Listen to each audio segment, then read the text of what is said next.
Hello everybody, welcome back. And today we will going through the topic of teacher education program issues and challenges, decolonization of teacher education program issues and challenges. मतलब कि जो teacher education दी जा रही है उसके लिए मतलब programmes allotment करी जा रही है, उसके बीच में इश्यूज क्या आते हैं और क्या चैलेंजेस को फेस करने पड़ते हैं एज अ टीचर। तो जो भी हमारा एजुकेशन सिस्टम है इंडिया का, वो काफ़ी मॉडल्ड है, right. The prevailing system of education in India was modelled on the lines of the system of education functioning in the England and Wales. मतलब जो इंग्लैंड वाले ब्रिटिशर्स थे, ऑब्वियसली वहीं के थे, एंड वो उनका जो सिस्टम था एजुकेशन का उस तरह से वो करके गए थे, ठीक है। और जो हमारा टीचर एजुकेशन रहा है वो इंग्लिश लैंग्वेज या इंग्लिश लाइंस के ऊपर डिपेंडेंट रहा है। वो हमें कहेगा कि हर चीज़ इंग्लिश में होगी, इंग्लिश मीडियम में होगी, teacher should be an English fluent and स्टम। इस तरह से इंग्लिश वाले हमें ये सिखा गए कि स्टैंडर्ड ऑफ स्कूल एजुकेशन कैसा होना चाहिए, हाई होना चाहिए। टीचर एजुकेटर अपने स्टैंडर्ड को रेज करे, ये उसकी कमिटीज़ में या उनके भाषण में होता था। तो first it is necessary to understand those two words, decolonisation and education. दो शब्द हैं यहाँ पे, डीकोलोनाइजेशन और एजुकेशन क्या होती है। तो कैम्ब्रिज डिक्शनरी के अनुसार डीकोलोनाइजेशन एक ऐसी प्रोसेस होती है जिसमें कंट्री क्या करती है, previously a colony controlled by another country become a political independent। मतलब कि कोई भी मतलब जैसे हम इंडियंस कहीं और चले जाएं, किसी और की टेरिटरी में चले जाएं और कहें कि ये जो एरिया है वो हमारा है, हमारे कल्चर के लोग यहाँ पे रहेंगे, पर्टिकुलर कॉलोनी सेट करेंगे, वहीं पे हमारे जो राइट्स हैं या हम बोलेंगे कि हमारी सरकार यहाँ पे पॉलिटिकल राइट्स जितने भी हैं हम उस वहाँ पे अपने एप्लीकेबल कर देते हैं, तो उसको बोल देते हैं कॉलोनाइजेशन, डीकॉलोनाइजेशन, ठीक है। तो इस तरह से हम इस वर्ड को समझते हैं। और एजुकेशन क्या होती है, ऑक्सफोर्ड डिक्शनरी के according the process of receiving end giving systematic instruction. मतलब प्रोसेस होती है जिसमें हम रिसीव करते हैं और देते हैं। सिस्टमैटिक मतलब एक प्रोसेस, एक स्टेप बाय स्टेप इंस्ट्रक्शंस होते हैं जिसको हम स्पेशली स्कूल में लेते हैं, यूनिवर्सिटीज़ में लेते हैं। इंस्ट्रक्शन मतलब कोई भी आइडियाज़, व्यूज़, इंफॉर्मेशन, नॉलेज, कुछ भी। एजुकेशन वो होती है ऑक्सफोर्ड डिक्शनरी के अकॉर्डिंग।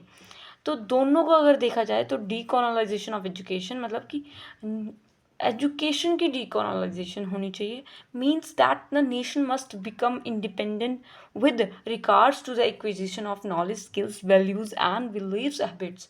मतलब कि जो कॉलोनी बनाई हुई है उन लोगों ने, जहाँ उनका जो सिस्टम होता था वो हमारे ऊपर एप्लीकेबल हो गया, उसको सबसे पहले डीकोलोनाइज करना है। एजुकेशन उनकी जो इम्पार्टेड एजुकेशन थी उसको हटा के हमें खुद का एजुकेशन सिस्टम यहाँ पे लाना होगा, जिसकी वजह से हमारे लोग हैं वो हमारी चीज़ें सीखें, हमारी वैल्यूज़, बिलीव्स या हैबिट्स को सीखें, एक्वायर करें। Decolonisation is defined as the act of getting rid of colonisation, ठीक है। डीकोलोनाइज उसका ही अपोजिट है कॉलोनी बनाने जैसा। And free a country from being dependent on other country. हम किसी और कंट्री का कल्चर, ट्रेडिशन क्यों पढ़ें, क्योंकि हमें अपने कल्चर के बारे में पता ही नहीं है, राइट। तो उनकी जो हिस्ट्रीज, उनका जो एजुकेशन सिस्टम था वो उन्होंने यहाँ पे सेटअप किया था। हालांकि हमने उसमें बहुत सारे रिफॉर्म्स लाए गए, but it's was not applicable actually. बहुत सारी चीज़ें, स्कीम्स लाई गई। हालांकि हमें 75 साल हो गए हैं जी, आज़ादी लिए हुए, तभी भी हम उनकी कुछ करेक्टर्स आज भी हम उनको अप्लाई करते हैं। और एजुकेशन सिस्टम में डीकोलोनाइजेशन होते होते टाइम लग गया है, राइट। तो an example of decolonization in India becoming independent from the England after World War II. The well-established traditions of teaching and learning in India has retained its inherent strength even under the adverse circumstances. तो इतने सारे circumstances चलते हुए, हमारे independent हमें होते हुए, हमारी जो स्ट्रेंथन है टीचिंग लर्निंग प्रोसेस है उसको फिर से ट्रेडिशनली हमें उसको लेके चलना है।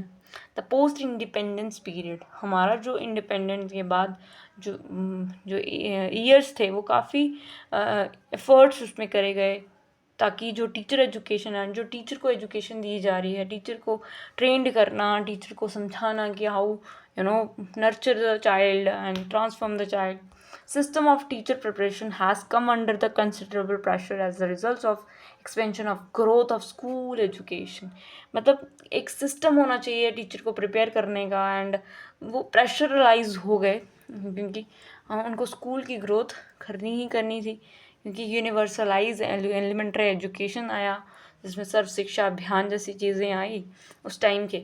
हैविंग फॉरेन मॉडल जो था टीचर प्रिपरेशन का, वो काफ़ी इंडिपेंडेंट करने के लिए ब्रिटेन से मेजर एफर्ट्स लगाए गए, मेजर एफर्ट्स अडाप्ट किए गए, डायनामिक चीज़ें इंक्लूड की गई, बेस्ट मीटिंग की गई, ताकि इंडिया में जो एजुकेशन है टीचर के प्रति वो सुधरे।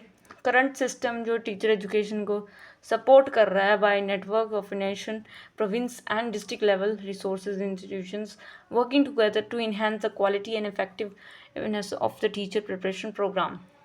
क्या हो रहा है कि अभी जो करंट सिस्टम है, पहले तो हमने हिस्ट्री देख ली कि वहाँ भाई उनका जो सिस्टम था वो टीचर के ऊपर अप्लाई हो रहा था, इतना इफेक्टिव नहीं था। फिर भी जैसे हम उससे इंडिपेंडेंट हुए और डीकोलोनाइज हुए, हमारी एजुकेशन डीकोलोनाइज हुई, तो जिसकी वजह से हम क्या हुए हैं, थोड़े अपना बहुत प्रेशर आने लगा टीचर को कि how we can switch towards the our own strengthen and own teaching learning process.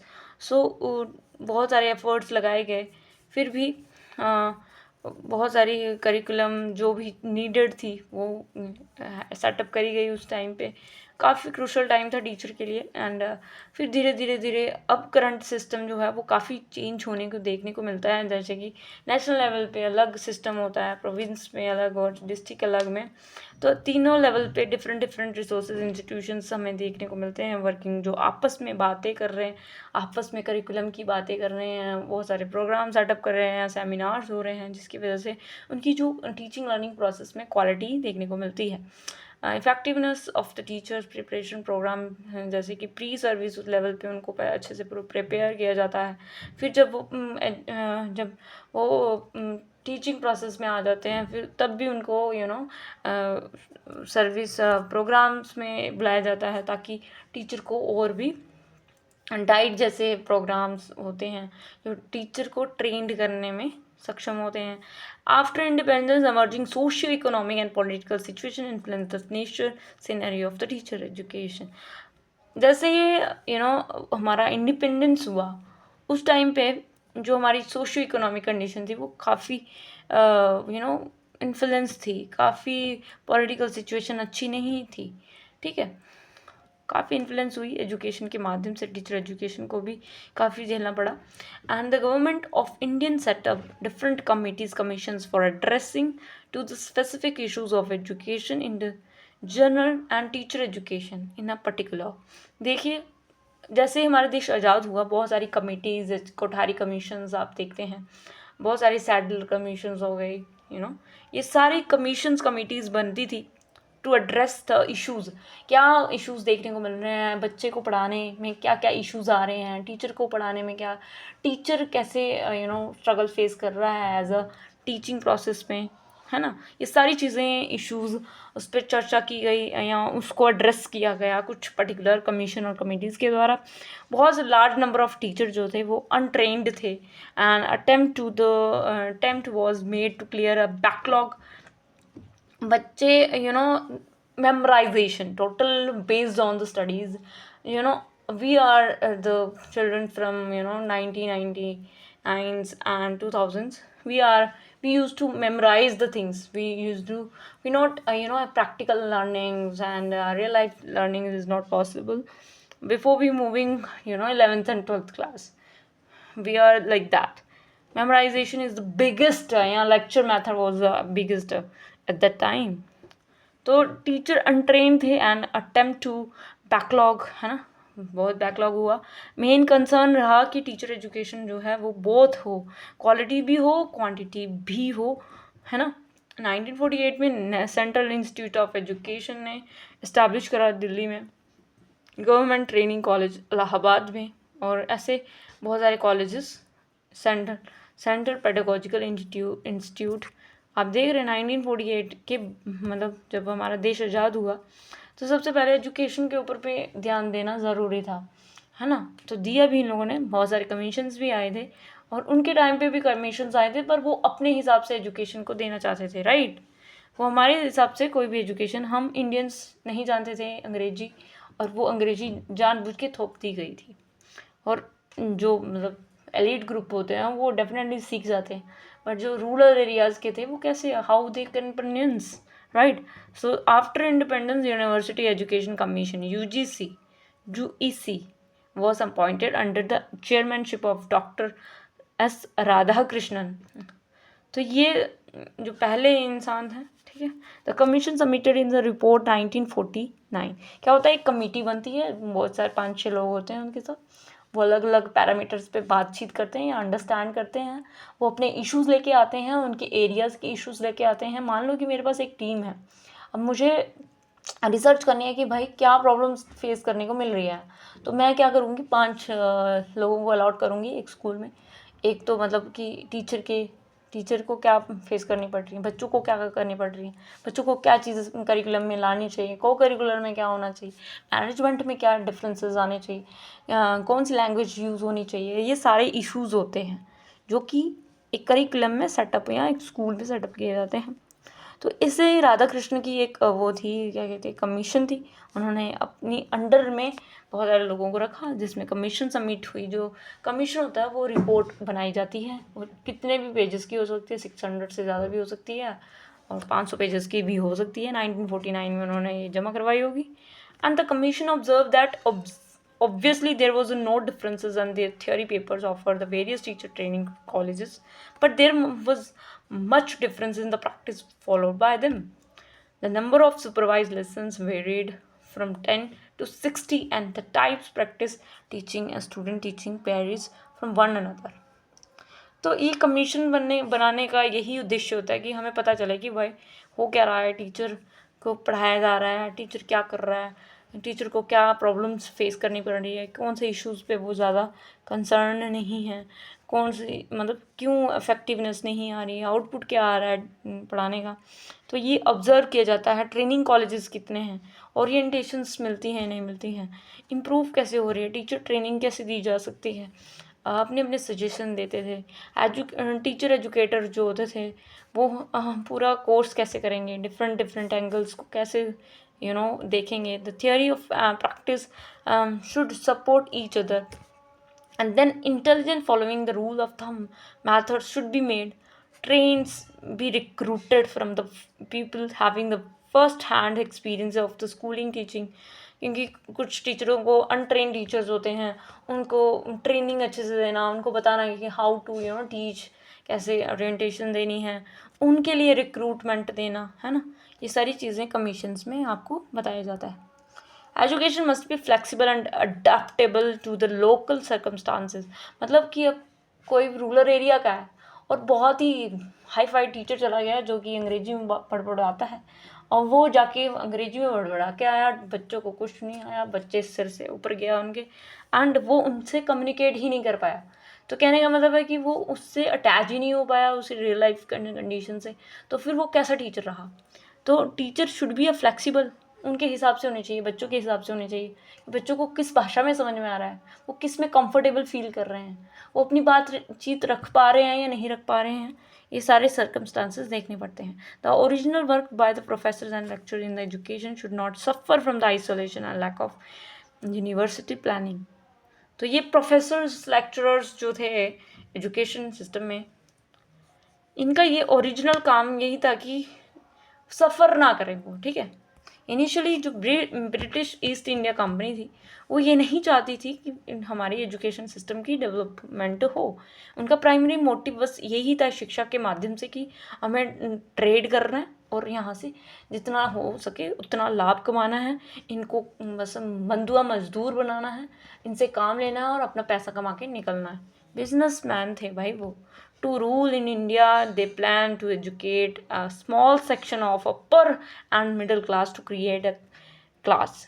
समझ रहे हो कि वो सिर्फ यही चाहते थे कि कुछ तबका, कुछ जो एलीट ग्रुप हैं, जो अफोर्ड कर सकते हैं, पैसा खर्च सकते हैं पढ़ाई में, वही पढ़े तो अच्छा है, क्योंकि पूरा इंडिया को हम पढ़ा देंगे, सभी इंडियंस पढ़ लिख लेंगे तो क्या होगा, बर्बाद हो जाएंगे हम, इनको पता चल जाएगा, अवेयरनेस हो जाएगी और ये हमें धक्का मार के निकाल देंगे. बट एलीट ग्रुप जो थे वो पढ़ लिख लेते थे.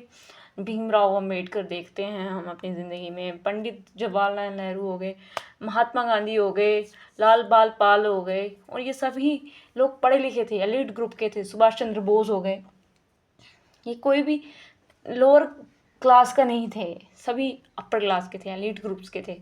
तभी ये कांग्रेस के हेड बनते हैं या ऐसे बहुत सारी चीज़ें हैं. तो ये चाहते ही नहीं थे कि जो स्मॉल सेक्शन है वो पढ़े, वो अपर क्लास को ही पढ़ा के अपना काम धंधा निकलवाते थे. और अपर क्लास भी ये चुनिंदा लोग ही, तभी हम कहते हैं ना, चुनिंदा ही लोग जो थे ये एजुकेशन का प्रसार करते थे गांव में जाके. गांव इनकी बात मान भी लेता था, क्योंकि एजुकेटेड नहीं था, तो जैसे ये कहते थे वो मान लेते थे. और उस समय लोग सच भी कहते थे, ऐसा नहीं है, क्योंकि ब्रिटिशर सच में एक्सप्लॉइट करते थे. Indian in the blood colour but English in the test. कह रहा है कि इंडिया सिर्फ खून से है, तुम इंडियन सिर्फ खून से हो, तो पर टेस्ट से तुम किसका करोगे, इंग्लिश का. देख रहे हो उनकी ideology, who would had interpreted become between the government and the masses. This was all called downward filtration theory. There are many problems, issues blocked in the system of teacher education. बहुत सारे loop holes थे teacher education में, teacher को पढ़ाया नहीं जाता था. Elite group के कितने ही तबके थे, बिल्कुल गरीब कर दिया था उन लोगों ने, हमारी चीज़ों को ले गए थे. मतलब हमें लो कैटेगरी, बिल्कुल लो मिडिल क्लास पीपल्स होते थे ना, वो थे हम. There are many problems and issues blocking in the system of teacher education. बहुत सारे लूप होल्स थे, जैसे कि हमने बात की है ना. और टीचर प्रिपेयर करने के लिए एक सब्जेक्ट बन गया था ऑल लेवल पे, from the government, ministry, schools, regulatory bodies to teach themselves. Major क्या इशू रहे होंगे उस टाइम पे, तो एक तो कॉलेज ऑफ एजुकेशन, जिनमें एजुकेशन दी जाए, टीचर कैसा हो, isolation of teachers, regional imbalance, alternative modes of teacher, duration of teacher education programme, examination system. Further these are issues related to the quality of teacher. Curriculum अच्छा नहीं होता था, personal and social skills नहीं होती थी, teacher के पास competency नहीं होती थी, कोई मतलब उसको IQ का कुछ नॉलेज नहीं होता था, जो उसने पढ़ लिया वही पढ़ा दिया. और मतलब सब्जेक्ट का नॉलेज भी बहुत कम. ICT मतलब इंफॉर्मेशन कम्युनिकेशन टेक्नोलॉजी के बारे में तो रत्ती भर उनको पता ही नहीं होता था. ये क्वालिटी एजुकेशन होती है. देखो क्वालिटी एजुकेशन क्या होती है, क्वालिटी एजुकेशन क्या होती है, ये अच्छा करिकुलम हो. करिकुलम क्या, कि बच्चे की सर्वांगीण विकास हो, जिसमें फिजिकल, कॉग्निटिव, मेंटल, स्पिरिचुअल सभी दायरे उसके सक्सेस हों, ये होता है करिकुलम. पर्सनल और सोशल स्किल, एक टीचर खुद भी एक वैल्यूएबल होना चाहिए, उसके अंदर खुद की पर्सनालिटी होनी चाहिए, एक अच्छी पर्सनालिटी होगी तो ही वो बच्चा उसको कॉपी करता है. सोशल स्किल्स होनी चाहिए लोगों के प्रति, किसी के शूज़ में रहकर वो देखे कि हाँ मैं फील कर सकता हूँ, एम्पैथी हो, कॉम्पिटेंसी हो, कॉम्पिटिटिव बिहेवियर हो टीचर का, सब्जेक्ट का नॉलेज हो. ये कुछ भी नहीं था उस समय. ICT का नॉलेज हो, थोड़ा कम टेक्नोलॉजी के बारे में पता हो. टेक्नोलॉजी ही नहीं है उस टाइम पे, होती ही नहीं थी, बिल्कुल स्किल्स सन्नाटा होता था. Context sensitivity. अब देखो कोई भी टॉपिक हम पढ़ा रहे हैं तो क्या वो कनेक्ट कर पा रहा है बच्चे से, नहीं, वो पढ़ाया जा रहा है, बस पोथी रट के आया वही उसको टीप रहा, तो वो एजुकेशन नहीं होती. न्यू पैडागोजीज फॉर ग्लोबल वर्ल्ड, ठीक है. बहुत सारे चैलेंजेस देखने पड़े थे और वो ख़त्म होते होते ही होंगे. Unprecedented expansions of teacher education institution programs during the past few years characterized by the ठीक है, ये सारी चीज़ें काफ़ी इम्पोर्टेंट रही हैं, जैसे कि black board, district primary education programme, Sarva Shiksha Abhiyan, UEE, universal elementary education, natural increase of demands for teachers, backlog untrained teacher system, pre service होने लगी, बाद में भी होती है, बीच में भी होती है, इन सर्विस भी होती है। ये सारी चीज़ें उस टाइम पे नहीं होती थी। और हमारा देश अभी कितने ही समय हुआ है, 75 साल हुए हैं। टीचर कुछ एलिट ग्रुप के टीचर्स अच्छे होंगे, बट अगर रूरल एरियाज़ की देखें या बहुत ही लो देखें, तो आज भी हम देखते हैं कि टीचर का प्रोनाउंसिएशन अच्छा नहीं है। नॉलेज उसके पास है, डेफिनेटली है, कॉन्फिडेंस भी होना ज़रूरी है, ठीक है, बट प्रोनाउंसिएशन नहीं है। Anyways, teacher education as a whole need urgent and comprehensive reform. बहुत ही अर्जेंट नीड है इसको और रिफॉर्म करने की, और इसमें ट्रेनिंग देने की, उसको अवेयरनेस देने की कि हमें क्या और इसमें एडअप करना चाहिए।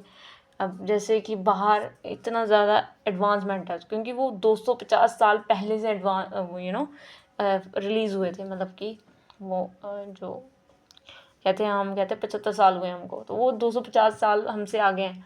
तो हमें और उनमें डिफरेंसेस होंगे, क्योंकि वो आईसीटी का हायर लेवल तक टच कर चुके हैं, और हम तो अभी अभी उसके उसके साथ कनेक्ट हुए हैं। तो ये है कि बहुत ही काम करने की ज़रूरत है टीचर को समझाना है, या उसको समझाना तो नहीं, बस ट्रेनिंग देने की बहुत ही आवश्यकता है, प्रैक्टिस करने की, और ये भी बहुत सारी रिगरस प्रोग्राम्स देने की ज़रूरत है। देखो क्यों ऐसा, क्या ऐसी चीज़ें हैं जो कि टीचर को अनस्किल्ड बनाती है। तो इंटीग्रेशन ऑफ स्किल्स, मतलब कि एक सब्जेक्ट पढ़ा रहा है तो वो बस उसी को पढ़ाया जा रहा है, उसमें ये नहीं देख रहा कि रीडिंग करवाई जाए या राइटिंग करवाई जाए, जिससे कि बच्चे की राइटिंग भी अच्छी हो, रीडिंग भी अच्छी हो। तो क्या कर रहा है कि स्पीकिंग में कभी कभी टीचर बस आप खुद ही रीड करता है, खुद ही समझा के चला जाता है, लेक्चर मेथड कर देता है। उसकी वजह से क्या होता है कि उनकी जो बहुत सारी चीज़ें हैं बच्चों की रह जाती है, तो इंटीग्रेशन नहीं कर पाता टीचर, पैडागोजी उसको नहीं आती तरीके से अप्लाई करने की, कैसे इमोशनली उसको बाउंड कर पाए चीज़ों को, कैसे सोशली वो लिंक्ड कर जाए, इंटरलिंक्ड कहते हैं। सिलेक्शन नहीं कर पाता भाई, पुअर प्रॉब्लम ऑफ सिलेक्शन। तो टीचर एजुकेशन प्रोग्राम्स क्या करते हैं, डिफेक्ट्स हैं, क्वालिटी नहीं है टीचर के अंदर। क्वालिटी मतलब क्या, क्वालिटी मतलब टीचर को क्वालिटेटिव होना चाहिए। क्वालिटेटिव मतलब जनरल नॉलेज होने की आवश्यकता होती है। सब्जेक्ट, स्कूल सब्जेक्ट के बारे में तो पता होना चाहिए कम से कम, उसके इर्द गिर्द घूमने वाली चीज़ें या ये कैसे चीज़ें हैं, बेसिक नॉलेज अंडरस्टैंडिंग होनी चाहिए। लैंग्वेज के बारे में भी पता होना चाहिए। मान लो कि टीचर एसएसटी पढ़ा रहा है तो उसको थोड़ा थोड़ा लैंग्वेज के बारे में भी जानकारी होनी चाहिए। टीचर एलिजिबिलिटी टेस्ट होते हैं वो होने चाहिए, उसके बाद उसको लेना चाहिए क्लासरूम में। सिलेक्शन अच्छे से होना चाहिए, इंटेलिजेंस एप्टीट्यूड उसका पता हो, इमोशन कैसा है वो, उसका इंटरेस्ट कैसा है, वो मोटिवेटेड रहता तो है या नहीं रहता, तो ये सब चीज़ें उसके अंदर होनी चाहिए। दूसरा ये आता है कि कॉम्पिटेंसी डेवलपमेंट ऑफ टीचर। ये क्या है कि प्रेजेंट टाइम में क्या होता है, बहुत सारे ट्रेनिंग प्रोग्राम्स चल रहे हैं और अच्छे से नहीं चल रहे हैं, और क्या करते हैं ये दीज प्रोग्राम्स क्या करते हैं, टीचर के अंदर कॉम्पिटेंसी डेवलप करते हैं, यार वो आगे निकला है मुझे भी आगे निकलना है, और उसके चक्कर में वो अपने लूप होल्स नहीं देखता, वो बस अपने भागता रहता है, अपने जो ड्रॉबैक्स है वो उसको देख नहीं पाता, एग्जिस्टिंग प्रॉब्लम स्कूल की हैं उसको नहीं देख पाता, और ये सब चीज़ें मिल मिला के टीचर को एक आउटपुट नहीं आ पा रहा, इम्प्रॉपर एंड इनएडिक्वेट प्रैक्टिस टीचिंग। तो प्रॉपर उसकी प्रॉपर उसकी एडिक्वेट पर्याप्त मात्रा में उसकी वो नहीं होती, कहते प्रैक्टिस नहीं होती। 2 साल की बीएड होती है, वो कैसे ये डिनाई कर देती है, कैसे ये वो अप्लाईकेबल कर देती है कि भाई तुम टीचर बनने के लायक हो, 2 साल में तुम टीचर बन जाओगे। कहाँ वो 10-10 साल की ट्रेनिंग एक्सपीरियंस के साथ आपको पेडागोजिकल ट्रेनिंग के साथ वो टीचर बनते हैं, और आप 2 साल में बन जाते हो। हाउ इम्प्रॉपर आजकल बहुत सारी बीएड कॉलेजेस हैं, प्राइवेट कॉलेजेस हैं, पैसे ले लेते हैं और पढ़ाते हैं ही नहीं, उनके कॉलेजेस में अटेंडेंस ही नहीं है। तो ये भी लूप होल्स है कि सिस्टम ही नहीं अच्छे से चल रहा, वो क्या ही ट्रेनिंग दे रहे हैं, क्या ही टीचर को ट्रेंड कर रहे हैं। एवरीडे टीचर कहते हैं BEd programmes lack of subject knowledge. BEd programme does not emphasis on the knowledge of basic subject. जो हमें पढ़ाना है क्लासरूम में जाके, जैसे मान लो कि मैं एसएसटी की टीचर हूँ, तो बीएड में वो चीज़ आपको नहीं पढ़ाई जाती है। बीएड में आपको अलग ही डेफिनेशन सीखनी है। फर्स्ट सेमेस्टर में आप देखते होगे एजुकेशन पढ़नी है, मैनेजमेंट पढ़ना है, फिर उसके साथ आप इंक्लूसिव का पढ़ते हो, इंग्लिश लैंग्वेज के बारे में पढ़ते हो, लैंग्वेज इंपॉर्टेंस, बेसिक डेफिनेशन, ये सब चीज़ें पढ़ रहे हो। दूसरा आप एक दो किसी की थ्योरी पढ़ लोगे, पियाजे की थ्योरी पढ़ लोगे, ये सब चीज़ें कहाँ काम आ रही हैं उसके सब्जेक्ट मैटर के साथ, राइट। ये चीज़ें जो हैं लूप होल्स हैं। बेसिक उसमें पैडागोजी होनी चाहिए कि कैसे कौन से मेथड्स होते हैं, उसकी प्रैक्टिस हो। सिर्फ वो थ्योरी ही थ्योरी होती है, समझ नहीं आता। क्या फाइल्स बनाकर क्या टीचर प्रिपेयर हो रहा है as a teacher? No, nothing. फाइलें बनाओ, ये करो, यहाँ पे विजिट चलो, ये करो, वो करो, इससे टीचर नहीं बनता। आई थिंक उनको डेली प्रैक्टिस करवानी चाहिए, डेली स्कूल में ले जाकर यहाँ ये सब चीज़ें होनी चाहिए, जिसके मार्क्स होने चाहिए, कॉन्फिडेंस भी आता है। देन आप लाइव करके देखते हैं चीज़ें। आईसीटी की नॉलेज नहीं है टीचर को बिल्कुल भी। आजकल मॉडर्न क्लासरूम चल रहे हैं जहाँ पे प्रॉपर वेंटिलेशन होती है, जहाँ पे आपकी आवाज़ बाहर नहीं जा सकती, माइक होता है, कैमरा होते हैं, प्रोजेक्टर्स होते हैं, आपका डिजिटल बोर्ड होता है जिसपे टीचर को फाइल्स बनानी आनी चाहिए, पीपीटी बनाने आनी चाहिए, how to take a class, how to be a get live, कैसे पोल्स होते हैं, कैसे लाइव स्ट्रीमिंग कैसे होती है ऑन यूट्यूब, कैसे आप जब आप पढ़ा रहे हो क्लास में तो कैसे आप उसमें ऑडियो विजुअल एड्स का यूज़ कर सकते हो।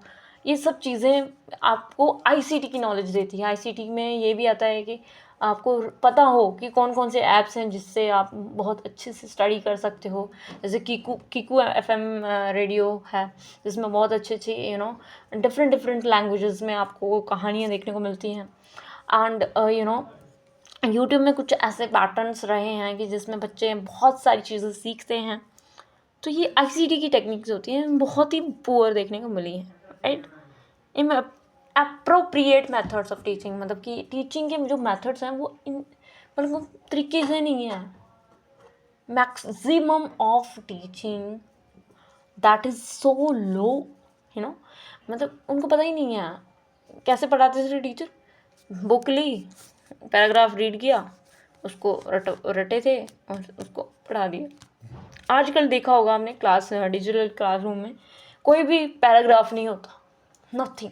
आपको उस पैराग्राफ में कुछ पॉइंटर्स दिए जाते हैं, पॉइंटर्स को टीचर समझाता है, या कुछ चार्ट्स, फ्लो चार्ट्स बना के समझाता है, या कुछ फोटोज़ के माध्यम से समझाता है, जिससे क्या होता है कि हम कनेक्ट करते हैं चीज़ों को, रियल लाइफ से समझते हैं, अंडरस्टैंड करते हैं। ये चीज़ है मॉडर्न टेक्निक्स जो आज के टाइम पे अपनाई जा रही है। फील्ड ट्रिप्स देते हैं, मतलब वहाँ लेके चलते हैं बच्चे को, वहाँ जाके समझाते हैं कि हम यहाँ जा रहे हैं, हम ऐसे कर रहे हैं, हम इसकी ऑब्जर्व कर रहे हैं, पार्टिसिपेंट्स करके हम किसी चीज़ को समझ रहे हैं, अंडरस्टैंड कर। ये होती है आज की learnings. Incomplete supervisions and feedback. तो क्या होता है कि टीचर पढ़ा के चला जाता है, टीचिंग प्रैक्टिस होती है, इंस्ट्रक्शन एक्टिविटीज़ होती हैं, बट गाइडेंस उनको नहीं मिल पाती कि तुम कहाँ से गलत हो, कैसे बोल रहे हो, कहाँ कांटेक्ट करना है, किस चीज़ में आपको ज़्यादा वर्क करने की ज़रूरत है। तो टीचर को ये चीज़ें सुपरवाइज ही नहीं होती अब, instructional activities of the people teacher, feedback and support help them teach in developing confidence to the face the classroom। तो कॉन्फिडेंस ही नहीं है टीचर को, बच्चों के साथ आई कांटेक्ट ही नहीं है, क्योंकि उनको खुद पे ही विश्वास नहीं है कि हाँ I can deliver lecture, right. Engage कैसे करना बच्चों को क्लासरूम में जाके, कैसे उनकी बातों को शांत करना है, कैसे उसको समझना है, ये सब चीज़ें छोटी छोटी चीज़ें हैं जो कि एक्सपीरियंस के साथ और जो समझता है इस चीज़ को वो समझा सकता है। और क्या है इसमें, कॉन्फिडेंस नहीं रहता टीचर को। गाइडेंस, प्लानिंग, लेसन्स, कैसे लेसन प्लान करते हैं, आपने सुना होगा लेसन प्लानिंग की जाती है। प्रॉपर मेथड्स होते हैं, कंस्ट्रक्टिविस्ट मेथड होता है। लैंग्वेज को कैसे यूज़ करना है, किस पे ज़्यादा स्ट्रेस देना है, कौन सा वर्ड थोड़ा स्लो बोलना है, किस तरह से आपने क्लास में पेश आना है, कहाँ पे आपने आगे खड़े होकर बोलना है या पीछे खड़े होकर बोलना है, बीच में आके बोलना है, रीडिंग कर रही है पर कितनी मात्रा में करनी है। लेसन प्लानिंग क्या होती है? लेसन प्लानिंग होती है कि आपका डायरेक्ट आप जाके कॉपी से नहीं पढ़ाना शुरू करोगे, डायरेक्ट जाके आप ऐसे बच्चे को पहले क्वेश्चन करोगे, उनको इन्वॉल्व करोगे अपनी बात में। बात इन्वॉल्व करते करते आप किसी चीज़ को पेश करोगे। अच्छा बच्चों, आज हम पढ़ने जा रहे हैं, सीधा नहीं बोलना, हमें उनसे क्वेश्चनिंग करनी है किस चीज़ को उनको समझ है या नहीं है। फिर हम उनसे ही क्वेश्चन करते करते हम अपने टॉपिक पे आते हैं। फिर हमें इंट्रोड्यूस करना है कि भाई what is the question.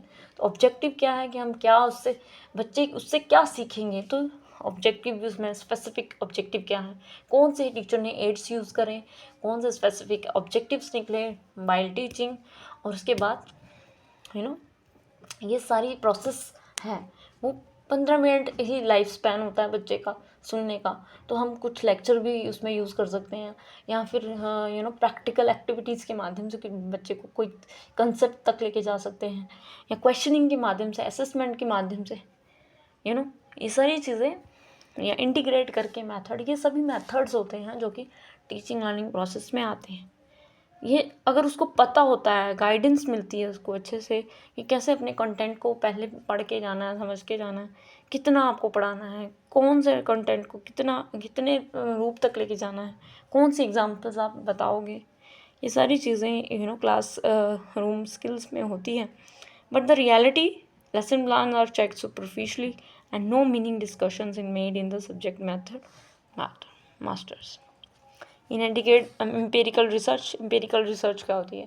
Rationalisation, मतलब जी आप साइंटिफिक सोचते हो इसका क्या आउटपुट रहेगा, तो पर्याप्त रूप में वो रैशनली सोच नहीं पाता है इसका क्या लूप होल्स है, इसके क्या पॉजिटिव पॉइंट्स रहेंगे, कोई अगर क्वेश्चंस यहाँ से आया तो तैयार रहेगा कि नहीं रहेगा, अपना स्ट्रेस लेवल कैसे इंट्रोड्यूस कम करेगा, टॉलरेंस कैसे रहेगा। मान लो कि बहुत सारे बच्चे हैं, हाँ बहुत परेशान कर रहे हैं आपको, तो आप कैसे उसको कर पाओगे। तो ये सारी एम्पेरिकल रिसर्च क्वालिटी नहीं होती है वैसे effective. इनएडिक्वेट professional development and infrastructure facilities. अब क्या होता है कि प्रोफेशनलिज्म नहीं होता, उठ के आ जाते हैं, ग्रेजुएशन कर लेते हैं, चलो पढ़ाओ बच्चों को, एंड बच्चे भी वो वैसे ही बनते हैं। अगर अच्छी गाइडेंस होती है टीचर के पास तो वो अच्छा आउटपुट निकालता है। इंफ्रास्ट्रक्चर फैसिलिटीज़ क्या होती है कि टीचर को प्रोजेक्टर नहीं दिया जा रहा, उसको आईसीटी के माध्यम से नहीं पढ़ाया दिया जा रहा, कंप्यूटर लैब्स का नहीं यूज़ हो रहा, लाइब्रेरी का यूज़ नहीं हो रहा, जिसकी वजह से बच्चे को इंफ्रास्ट्रक्चर फैसिलिटीज़ जो देना चाहती है टीचर वो नहीं दे पाती। अंडरस्टूड? तो ये भी कहीं ना कहीं नेसेसरी चीज़ें हैं जो कि आज के टाइम की एक नीड है बच्चे को समझाने की, और आज टीचर की भी एक नीड है। टीचर को नहीं मिलेगी तो बच्चे को कैसे ही मिलेगी। कैंपस में ये सब चीज़ें, पुअर मोटिवेशन रहती है, घर से वो दुखी होकर आ रहा है, बच्चों के सामने अपनी दुख पीड़ा सुनाया जा रहा है, उसको पता ही नहीं है कि मेरी पीड़ा से, मेरी सुनाने से इनका क्या भला होने वाला, कोई भला नहीं होने वाला। तो उनका जो काम होना चाहिए वही करना चाहिए। पुअर मोटिवेशन होती है, थके हुए होते हैं। एक कल की बात है, हमारे क्लास में मैम पूरा दिन काम करके आई हैं और हमारी क्लास में बोलती है मैं तो थक गई। तो भाई मैम ही थक जाएगी तो बच्चों को क्या ही मोटिवेशन कर रही हैं वो। उसके जब वो बोलती हैं तो उनकी आवाज़ उनमें ही समाहित हो जाती है, बच्चे तक पहुंच ही नहीं पाती। जब वो पढ़ाती हैं तो पूरा बुक से ही उसको ही रीड आउट करती हैं। तो इसका मतलब क्या है, ये लूप होल्स हैं हमारे टीचर एजुकेशन के कि टीचर को प्रैक्टिस, जो वो पढ़ा रहा है क्या उसको वो प्रैक्टिस है कि हमें कैसे पढ़ाना है? नथिंग। तो पुअर मोटिवेशन खुद के अंदर है, दूसरों को भी पुअर कर रहा है। एकेडमिक बैकग्राउंड ऑफ पीपल्स, कितना ही पढ़ा लिखा होगा, ज़्यादा से ज़्यादा बीएड की होगी, ज़्यादा से ज़्यादा एमए की होगी, बस इतने ही पढ़ के वो पढ़ाने आ जाते हैं। और ना ही उनका कोई सीटेट क्लियर होता है, ना ही सीटेट या कोई उनको बेसिक नॉलेज नहीं होती है टीचिंग या पैडागोजी की कोई पीएचडी नहीं होती है उनके पास, ऐसे ही उठ के आ जाते हैं और most of the candidate in joining the teaching profession do not come her by choice.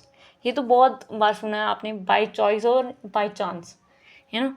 हम बाय चॉइस टीचिंग प्रोफेशन में जाते हैं या बाय चांस, क्योंकि हम कुछ नहीं बन पाए तो हम यही बन जाते हैं, यू नो। ऐसा नहीं होना चाहिए। अगर बाय चांस हम बनते हैं तो हमें इसमें अपना अपना टारगेट सेट करना चाहिए। अगर हम बाय चांस हम बन रहे हैं, बाय चॉइस हम बन रहे हैं तो ठीक है, क्योंकि हम बनना ही यही चाहते हैं। बट अगर बाय चांस हम बन जाते हैं तो मतलब ये क्या है, फिर वो अच्छा आउटपुट तो नहीं निकलेगा ना, वो वैसी शक्ति से नहीं पढ़ा पाएगा। They do not have the request level और motivation academic background for the noble profession of teaching. Teaching का जो प्रोफेशन है उसमें एनर्जी लगती है।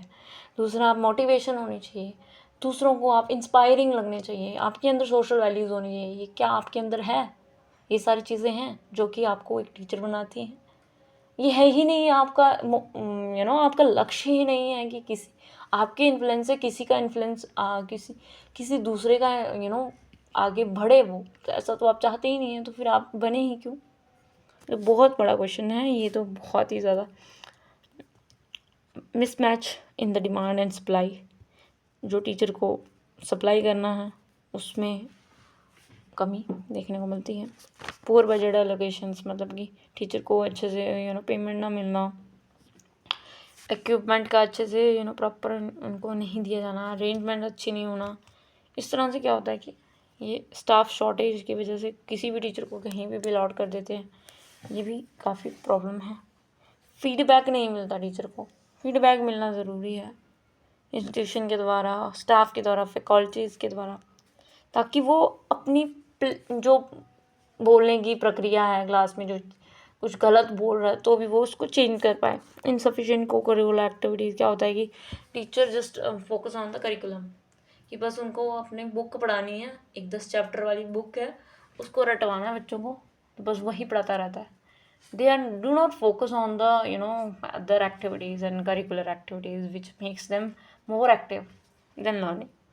तो in present course most of the focus on the syllabus, सिर्फ सिलेबस पे फोकस है, ना ही उनकी कोई एक्टिविटीज़ पे फोकस है। जो उनका कॉन्फिडेंस लेवल कैसा होता है, वो टीम स्पिरिट कैसे करते हैं, वो पेंटिंग कैसे करते हैं, वो आर्ट एंड कल्चर में कैसे हैं, एस्थेटिक है भी है या नहीं है, क्या उनका बिहेवियर कैसा रहता है लोगों के बीच में, बच्चों के बीच में, और वो काउंटिंग कैसे करते हैं, रीडिंग कैसे करते हैं, स्पीकिंग कैसे करते हैं। ये सारी चीज़ें एक वास्ट करिकुलम में आ जाती हैं।